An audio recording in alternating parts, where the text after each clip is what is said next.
Bonjour à tous, bien vous le savez, comme chaque semaine, on se rencontre. Vidéo qui paraît le dimanche ou le lundi. Et toujours pareil, au sujet des rassemblements de voitures et bien sûr des anecdotes concernant les voitures. Alors, j'ai rencontré moi, il y a pas si longtemps que ça, alors moi je dirais il y a quelques mois, j'ai rencontré une personne qui côtoie le milieu de l'automobile et qui le côtoie sérieusement au niveau technique.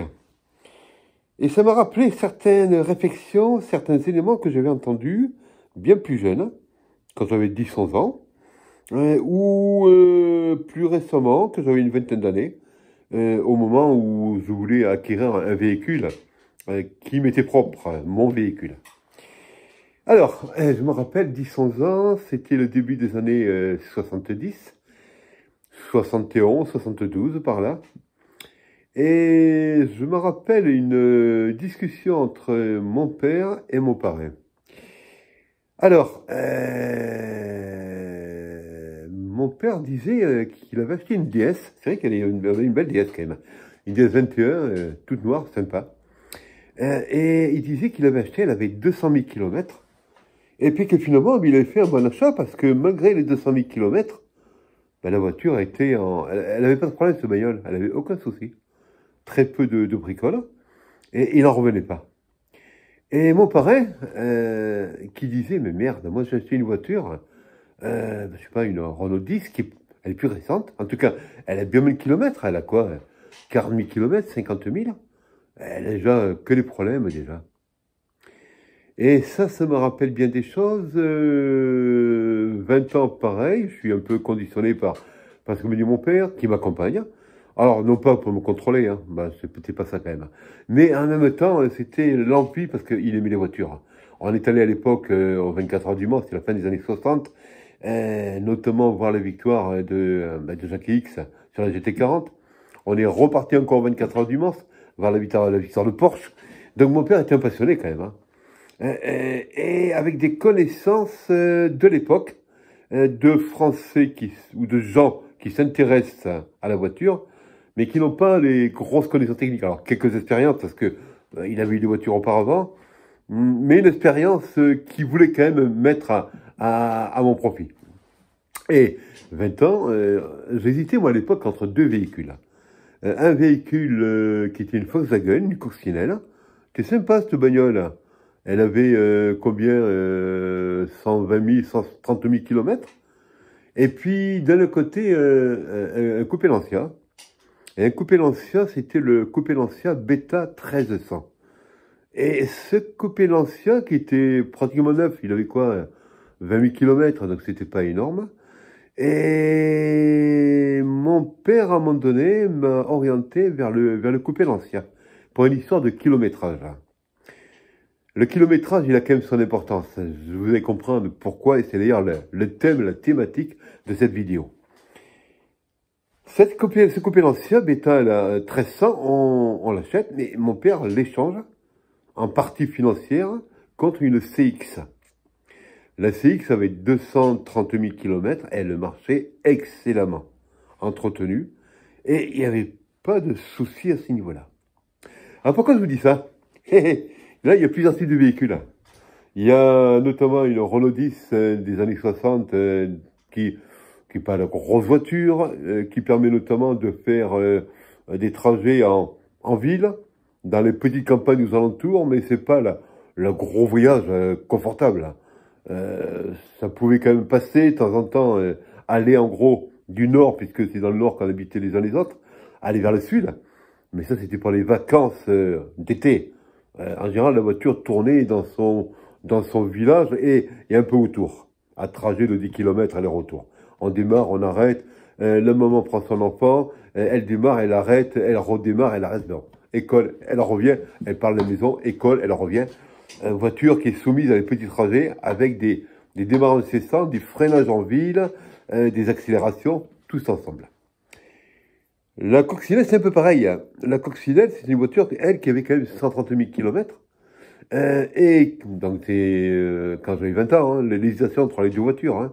Mais la coccinelle, c'est un peu la même chose. Elle était aussi dans son réseau, mais pas village. autour du village et à se balader d'un point à un autre, faire peut-être, 10-20 km. J'ai pas vraiment su les trajets, mais je présume, d'après ce que je me rappelle. Et par ailleurs, il y avait notamment une DS qui avait roulé, mais qui avait roulé sur les longs trajets.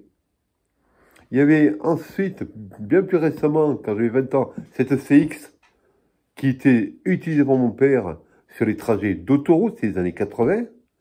Et c'est vrai que ces véhicules, 230 000 km en moyenne, 240 en moyenne pour l'une et l'autre, semblaient énormes en kilométrage. Alors, ce monsieur que j'ai rencontré il y a quelque temps me signale qu'il ne faut pas se fier au kilométrage. Je vous rappelle l'anecdote, mon parrain qui a une voiture qui a des soucis, mon père qui a une DS qui a bien plus de kilomètres, qui a aucun souci. Alors c'est pas lié à la qualité, certes, la qualité de la DS supérieure à la Renault 10, oui, je conteste pas. La qualité de la CX supérieure à une coccinelle. Je parle de fiabilisation et en route. Je conteste pas. Même supérieure d'ailleurs à la Lancia, à la Coupé Lancia. Je conteste pas. Mais c'est vrai qu'en même temps, il y a un facteur important. Le facteur important, d'après ce que me dit ce monsieur que j'ai rencontré en clientèle, c'est le rapport heure à la place des kilomètres. Souvent, quand on dit on va aller voir une voiture, on vient d'en parler, bon, elle a 100 000, 120 000 kilomètres. Moi, je partais sur du principe que passer 100 000 kilomètres, on avait des chances de ne pas être embêté. Parce qu'en même temps, les frais auraient été faits, etc. Voiture de 200, 250 000 kilomètres, ça nous faisait repartir. Eh bien, je reviens à ce monsieur rencontré en clientèle, qui me dit, vous vous trompez. On devrait mettre sur un véhicule, non pas un kilométrique au niveau compteur, alors pourquoi pas le mettre, mais on devrait rajouter un compteur horaire, comme on fait sur les bateaux d'ailleurs. Les bateaux, c'est à l'heure qu'ils travaillent. On ne dit pas des kilomètres, on dit des heures d'utilisation d'un bateau. Mais c'est le même principe. Pourquoi ? Il y aurait trois catégories, ou il y a trois catégories. Trois catégories de véhicules, ou plutôt de trois catégories de parcours. On sait que les véhicules sont axés sur 6000 heures. C'est le postulat. C'est-à-dire, pendant 6000 heures, vous avez ce qu'on appelle un véhicule qui, a priori, ne sera pas à la limite de l'usure. Et au bout de 6000 heures, à partir des 6000 heures, on commence à être à la limite de l'usure du véhicule. C'est-à-dire, un tas de frais qui vont arriver. Ce qui est normal, le véhicule se dégrade, il roule, et il subit quand même. Trois postulats. Il y a ce qu'on appelle la ville, le périurbain plus la ville, et bien sûr l'autoroute ou les gros trajets. La ville, en moyenne, on fait dans les 25-30 à l'heure. Bon, on peut rouler à modulé, petite pointe 40-50, pourquoi pas, mais en moyenne, 20 à l'heure, moi je dirais. On arrive, on accélère, on s'arrête à un feu, on repart, je suis moyen de 20 à l'heure. Ça veut dire qu'en 1000 heures, on aura fait l'équivalent de 20 000 km. 20 par 1000. Si on part du postulat qu'en 6000 heures, à partir de 6000 heures, on commencera à avoir des dégradations, donc des usures, donc des frais, et plus important évidemment, et bien si je fais le rapport, on aura fait l'équivalent de 120 000 km en 6000 heures. Le deuxième postulat, c'est ce qu'on appelle le périphérique, et en même temps, la ville. Alors, le périphérique, mettons, on roule à 70-80. Périphérique, c'est le périph', mais aussi tous les annexes à côté, les petits trajets, les routes, etc., les tours, etc., d'accord ? Faites un peu l'autoroute de temps en temps. En ville, on fait 20. 20 à l'heure.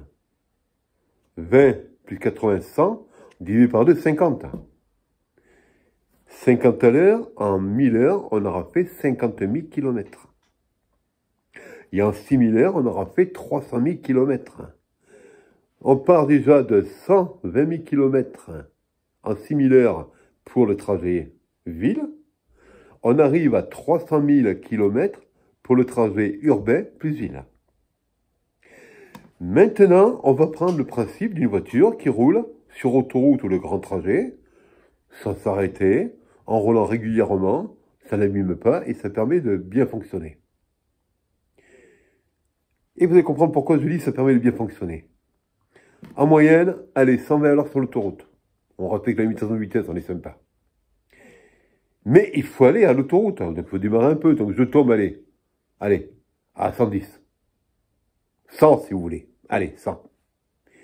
100 à l'heure par 1000 heures, ça vous fait déjà 100 000 km. 100 km en heure, il y a ce qu'on appelle 1000 heures, 100 par 1000, 100 000 km. Pour arriver à 6000 heures, ben on va aller par 6, donc l'équivalent de 600 000 km. Et c'est là que le truc apparaît. C'est que souvent, on réfléchit sur l'histoire du kilométrique, alors qu'une voiture qui a roulé en très bonne condition sur autoroute, qui peut avoir 400 000 km et qui a été suivie au niveau cahier d'entretien régulièrement, en plus par le garage de la marque appropriée, ben, ça permet d'avoir un plus énorme. CQFD, ce qu'il fallait démontrer. Allez, je vous souhaite une très belle journée ou très belle soirée, en fonction du moment auquel vous écouterez cette vidéo. Et merci encore de nous écouter et de vous abonner. À bientôt.